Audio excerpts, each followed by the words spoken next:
The Truth of Girls.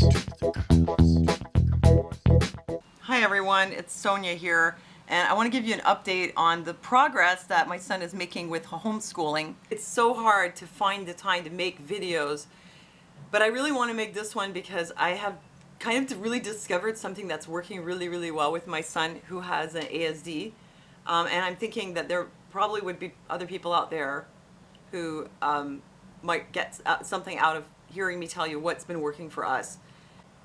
Okay, so about the progress and what I've been doing that's working so well.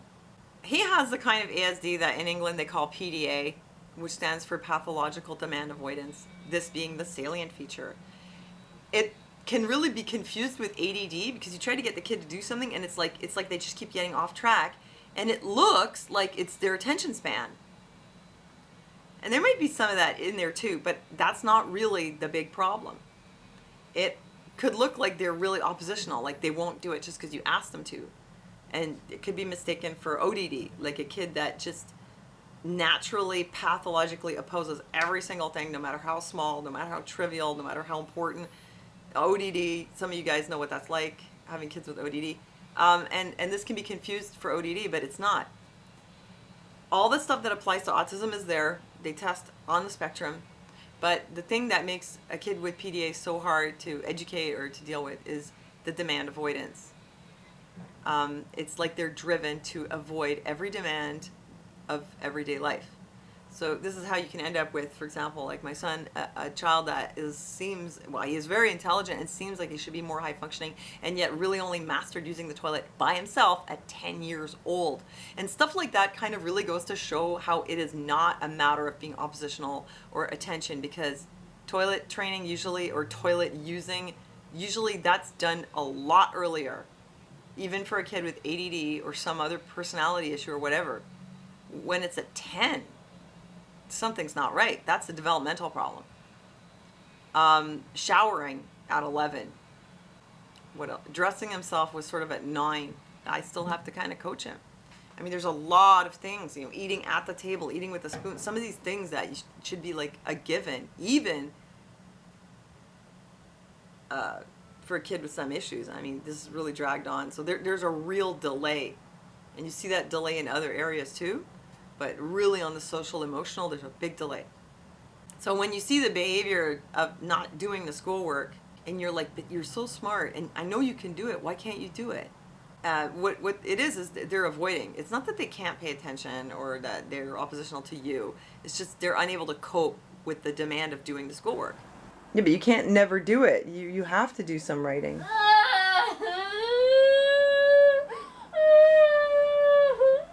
What if I sit next to you and I help you work through it?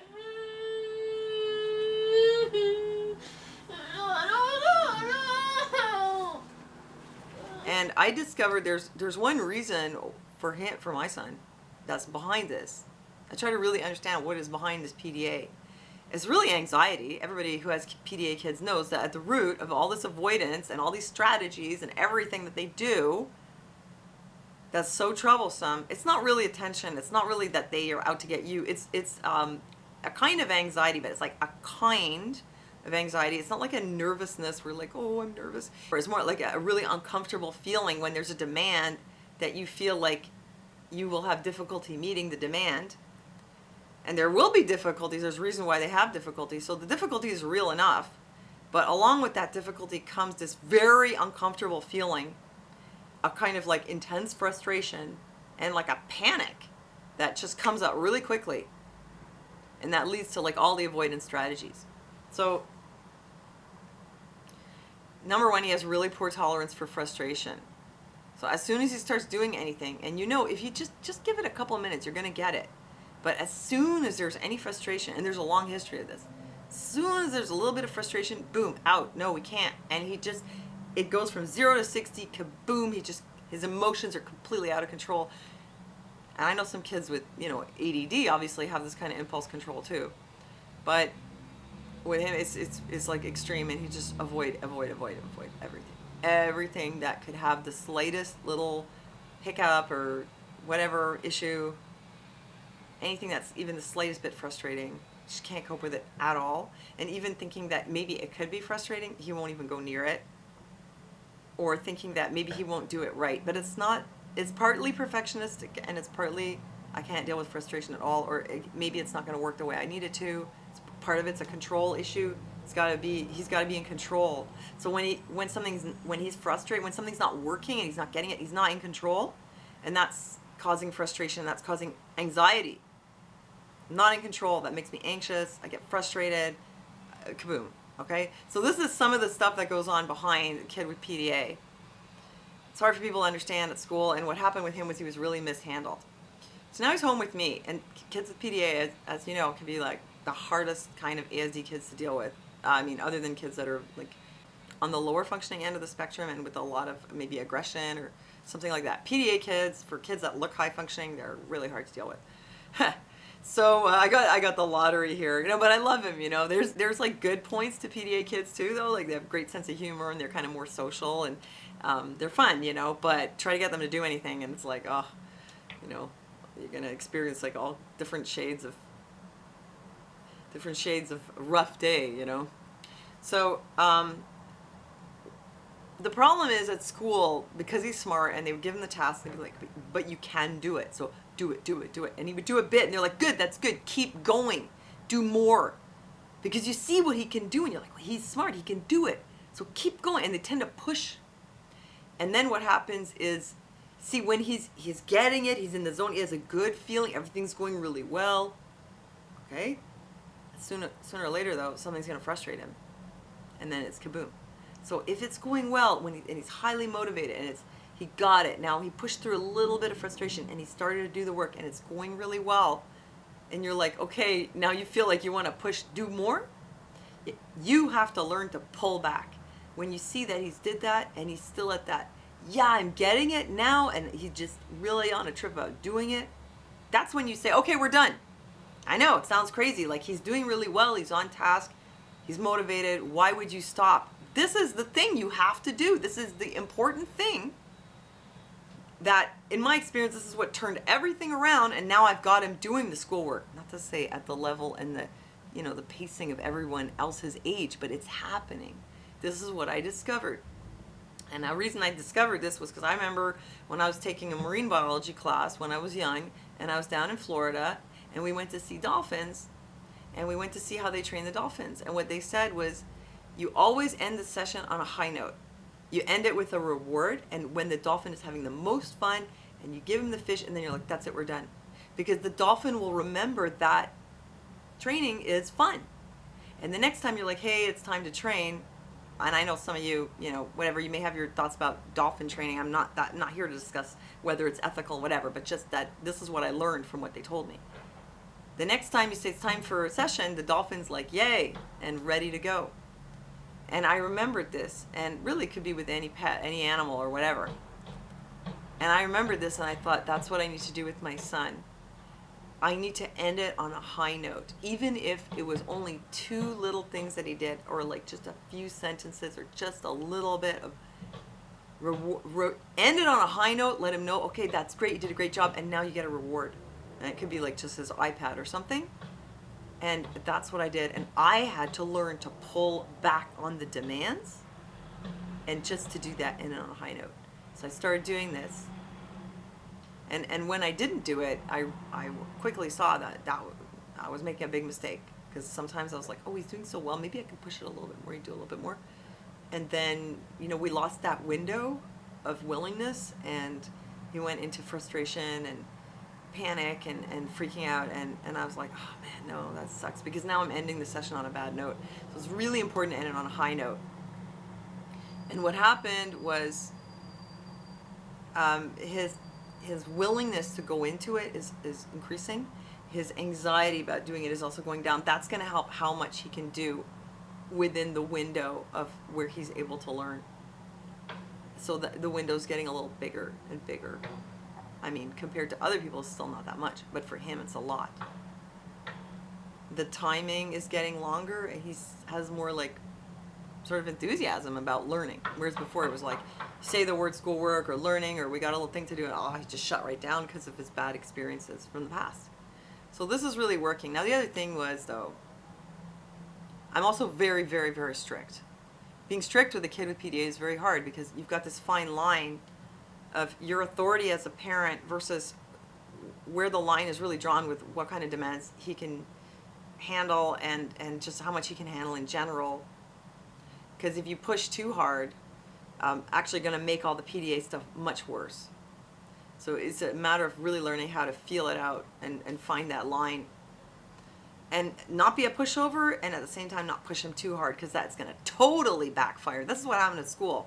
They pushed too hard in like a dominant, sort of aggressive way, punitive, and it totally backfired. And this is how you get them like moving into really aggressive behavior. I mean, the demands have to be scaled way back, and then, but you don't want them to disappear completely. You know, I don't think you're doing anybody a favor if you let them just do absolutely nothing. But it's a very delicate process. So what I did was I locked us down, okay? I gave him a little task, like a small thing in a exercise book.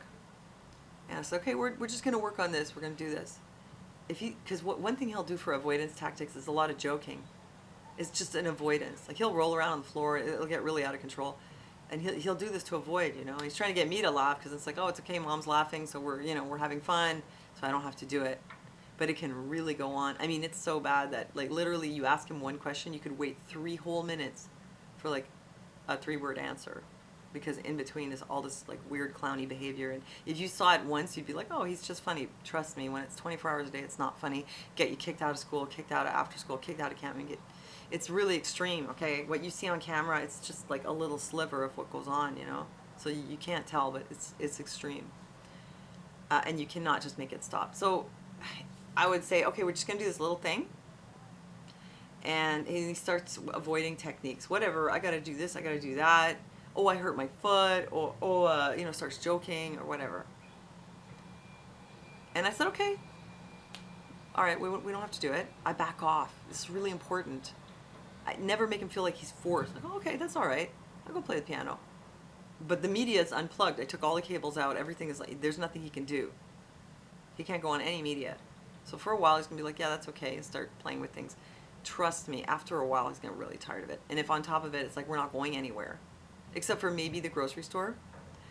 Although, actually, you probably find you can't go to the grocery store because he won't cooperate with leaving the house and getting dressed, and you can't leave him alone if he's not in a good state of mind. So, you know, basically you're locked into the house. So it's like, but very calmly, like, okay, we're going to do this? No, you're not ready? Okay, we'll come back to it. I'll go play the piano for a bit. Okay, you ready now? No, you're not ready? Okay, I'm going to go do the dishes. You ready now? No? Okay, I'm going to do something else. But you know what? You're sort of like punished with him because you can't watch TV either. You can't leave the house. I know it's really hard. It's like extremely hard. But I went through this with him because I'll tell you why. It was worth it. I just kept asking him and approaching it. No, don't want. And I'm back off. Eventually, though, he got really frustrated of not having iPad or media or anything. And he started to have a fit, like a big meltdown. Because he wanted to go out and stuff, and I said, no. When I have his iPad, I said, no, you can't. You need to do some of this.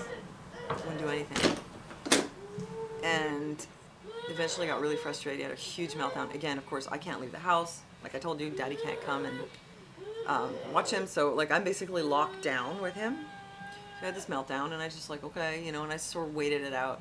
And it was rough. And again, the next day you'd think, oh, he's going to go and do it. Nope. This went on for about 3 days. Everything was unplugged. He just went into meltdowns, and I was not able to go anywhere. It was really hard to follow through on that. Eventually, though, he did some of it, and it didn't need to be a lot. I made him do a little bit. There was a couple pages of math he needed to do over those days. I mean, it's very little. It was like a couple little pages in the book. And a little bit of reading, which is easier, it's more fun, and we made it more fun. And I needed him to do those 2 things, and it took 3 days. But he did do it, and then I rewarded him. So once it's done, you got to reward right away.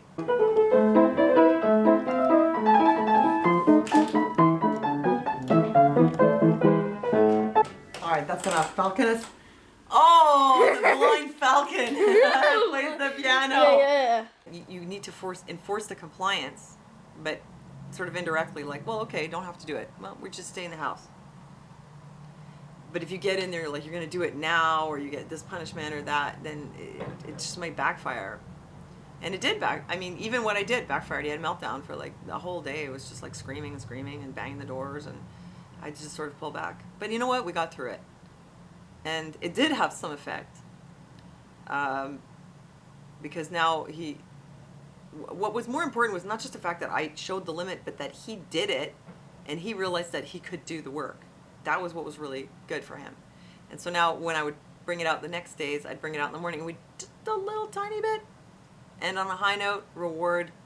And slowly what's happening with this is he's losing his aversion to doing the work. And that's what I want to tell you. This is how we did it. And we're doing it. And again, it takes a lot of time. We can still have lockdowns. He can still have, fits maybe. Sometimes he hasn't had any lately, but I mean, it's not easy. It's not like, oh, I just enforced it once and now it's like it just goes back to like doing what everybody's doing. No, it's not like that. But I see progress, more progress than there was at school. Because at school they would grab him, they would throw him in a room, and that's all like really punitive for him, and he'd freak out. If they had just been like, okay, don't do it, but you can't have whatever until you've done it. Then again, it's a school, like they've got more people, and they can't do this kind of thing like what I'm doing here. So this is why I decided to keep him at home. He's doing well. He's doing his math. He's doing great in math. He's doing his English. He's doing projects. He cooks a lot. Show us what you can do now. Wow. Gonna add the garlic. He's doing a lot of cool things. So I would say it's going well, and it's just a big sacrifice for me. But you know what? He's only 11. He has his whole life ahead of him. I feel like I need to do the best that I can for him, so that he doesn't end up just like living in a group home and not being able to do anything or whatever. I have to do my best. My parents put me in an institution, in case you don't know. And I'll tell you, I think that the institutional life, it did teach me some things. Like it taught me some things about how to organize myself, and it taught me probably a lot about relating with other people, but it also like damaged my soul. And I came out of there kind of really broken, even though, yeah, great, I had all this stuff for 3 years and I got all these skills. But it was like my heart was so broken, and I can't do that. Because what's missing in those places? It's love. And it can be very punitive, very harsh. And you feel like you're suffering every day that you're there, every day. So I didn't want to go that route with him, not even in a day program. I don't want him to end up like I did, for a while there. I mean, I'm okay now, but I've seen what it can do, and I don't want him to go through the system. And I feel like I can't just let him vegetate. I got to do it. I have no choice. I feel like God is telling me to do this. Some people have important ministries in this or that area. Well, my important ministry is to take care of my son. That's number one. And so that's it. This is what I've been doing, and I really hope it's helpful to you to get this information. That's it. Thanks for your support on Patreon. Thank you for liking and sharing this video, and thanks for listening to me, and I'll see you next time.